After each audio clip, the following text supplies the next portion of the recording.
Hello, YouTube family. I'm Patty Jackson. I am your auntie of pop culture. It's not cute not knowing we've got the curls, we've got scoop, and we got a lot of scoop. But we're going to start with this hug because you never know who's going to need a hug. First day of Black History Month. Tomorrow is Groundhog's Day. Who believes in Groundhog's Day? I don't know if you do that where I am. We're in Philly, Pennsylvania. Groundhog's Day is huge. And there's all these cameras and there's this big celebration. And I'm like, of course he sees the shadow. There's all these lights. They have more cameras on him. He'll run out and then he'll run back in. But Groundhog's Day is a thing. Will he see his shadow? Cheetah Rivera, who passed away, the dancing, acting, singing legend at the age of 91. She played Anita.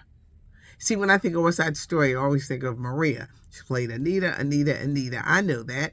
Y'all know so I apologize for that. 1959, she originated that role of Anita, London's West End, then taking it to Broadway. But she played Anita.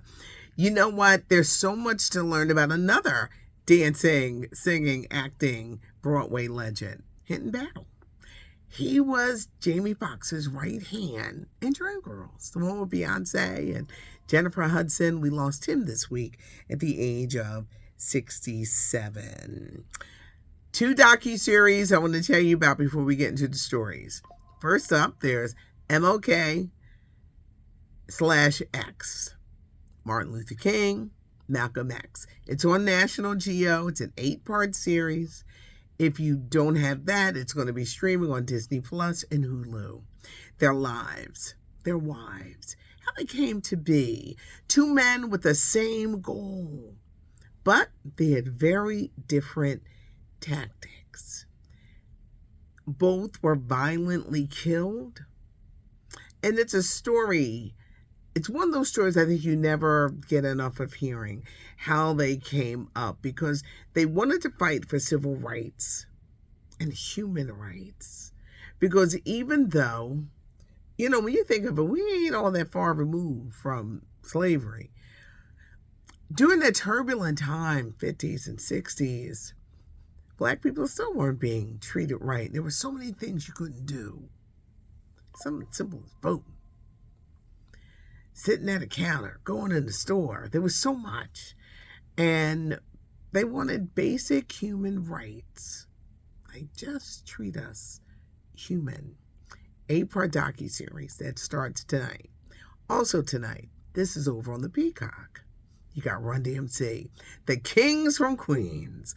Woo! This is a 3-part docuseries. It's tricky, lives in my head, and will probably live forever. But my Adidas, Walk This Way, Peter Piper, just so many great songs that Run DMC had. It tells the tale of Reverend Run, Daryl McDaniels, and the late Jam Master Jay. 2 turntables and a microphone was what they had, and boy, did they change the course of history. And there's so much to learn. Like, Jam Master Jay originally wasn't even supposed to be a part of Run DMC. 3-part docuseries that they talk to everybody from Light to Kane to LL Cool J, Ice Cube, because when you think about it, it was Run DMC that paved the way. 3-part docuseries streaming on the Peacock Network. Let's get into the big stories. Wait a minute. Let's go back to Run DMC real quick. Jam Master Jay was murdered in 2002. Well, yesterday, because the trial is still going on and still trying to bring out witnesses, what happened to Jam Master Jay? One of the witnesses said he didn't come forward and he was crying on that witness stand. He said he didn't come forward because he was afraid for his mom. But now he is talking about what happened on that night. What should we still... We're going to touch on Jamie Foxx real quick. Something is going on again. He's got this movie back in action with Cameron Diaz, and it's going on Netflix. But I'm hearing he's been having problems with blood clots. He's having problems speaking. Please, I hope it's not a stroke. They never said what it was, but you kind of put two and two together. Neurological things going on, but they're saying he's having problems. He is heavily guarded. Heavily guarded, which I think caused concern. And so let's just hope that Jamie Foxx is doing better. Wendy Williams, get ready for the docuseries. Yes, get ready for the docuseries. Mark these dates down. February 24th and 25th, Lifetime is presenting her private struggles, what she's been going through, and she comes forward and says, I have no money. Really sad. The 59-year-old talk show legend talks about the mental struggles, the physical struggles. There's a part where family members wonder if she's losing her memory, and there is like an alcohol-induced Alzheimer's. There's so many offshoots on Alzheimer's. Now, the clip that they put up, they quickly pulled it down. There was a bottle of vodka. And someone said, did you drink the whole bottle? Please don't have her drinking, because that's just enabling her, and it's not going to be good. Who are the family members? Is her son involved? It's going to be a 2-night event, and y'all know, it's going to be must-see TV.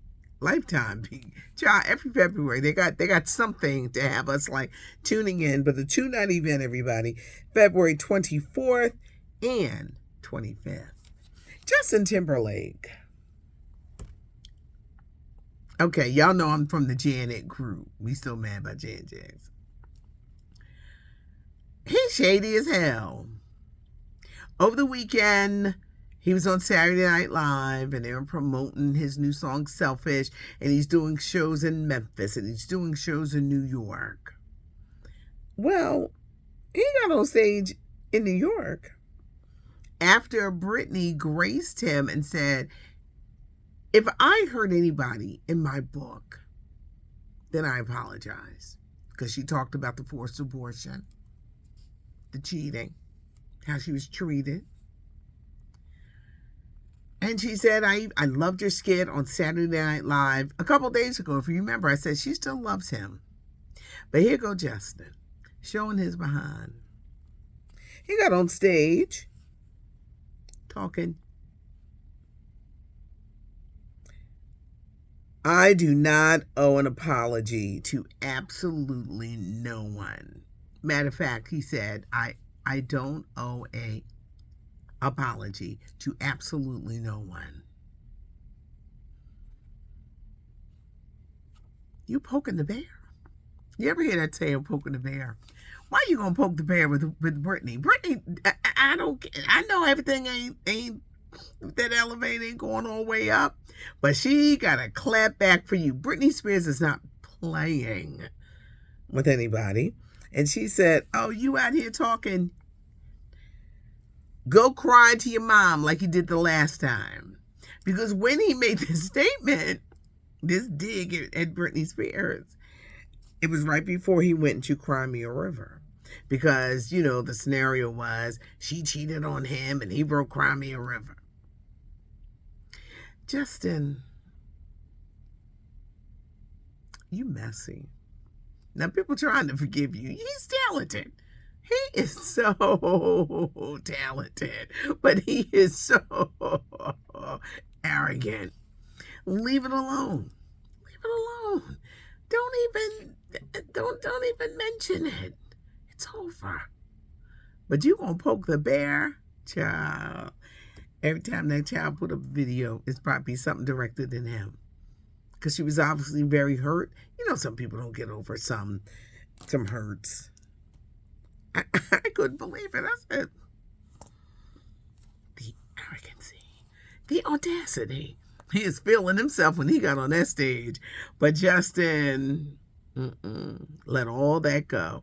Because now Britney is really going to be mentioning you. Lenny Kravitz, the Rockers, gracing the cover of People magazine. And It's like I'll be on underwear watch because he wears his pants like kind of low, and his body is incredible. So it goes into this V, and I said, he had underwear on. I'm gonna get to it to look at it and say, does it look like he have any underwear on? I loved the ensuing interview because he talked about love. When you think about relationships you've been in, maybe you've been divorced and have children, or in a relationship and have children, he talked about Lisa Bonet and his daughter Zoe Kravitz, how they co-parented. He's very honest. It wasn't easy all the time. But to get to a point where you were in love with someone and you were lovers with someone and you were married or together for years, and to come out on the other side and still love each other, but in a different way. Some people call it a mature kind of love. That is amazing because that shows growth. Breakups are not easy. Some people don't even want to see an ex, but it's different when you got kids. Some people still don't want to see you then. I know we got a bunch of kids. I don't want to see you. Don't come around me. But I loved his honesty. I really did. And if you've ever been in a situation like that, the hurdles in the relationship and how it grows and it just takes a different turn. I know with my son's father, and we've been together in years, and we went from worst to first. When I had my stroke, he let me know, I'm here for you. I am here for you. You kind of like taking it back. And he was like, you get on my nerves, but I love you. And he was there for me during my stroke recovery. And I said, and God forbid if anything would happen to him, I said, I would be there for you too. Because that we can be friends. And it was bad. Our breakup was terrible. People are like, y'all speak? I said, we're getting older. We're maturing. We're maturing in our age. But you got to see this Lenny Kravitz interview and you will know what I mean. Or if you have ever been in a situation and you're able to go on to co-parent. It was great. He's on the cover of People. And get ready for Toni Braxton, Cedric the Entertainer. Everybody wants to be in Vegas. And they are doing a Vegas residency starting this spring. Love and Laughter. It's coming to Las Vegas this spring. Toni Braxton and Cedric the Entertainer. It's not cute not knowing, even when it's late. I said, oh gosh, that just have so much to just talk about. Y'all know the weekend edition goes up early. It goes up early. So just it goes up early. I have a new guy, David A. Gaines, who puts everything together. Subscribe to his channel. You will never miss a thing when you subscribe, because I know the notices be like coming up. Give us a thumbs up if you like the video and leave a comment, because Auntie reads the comments. I appreciate you guys. It's not cute not knowing, and now you know. I'm Patty Jackson. I am your auntie of pop culture.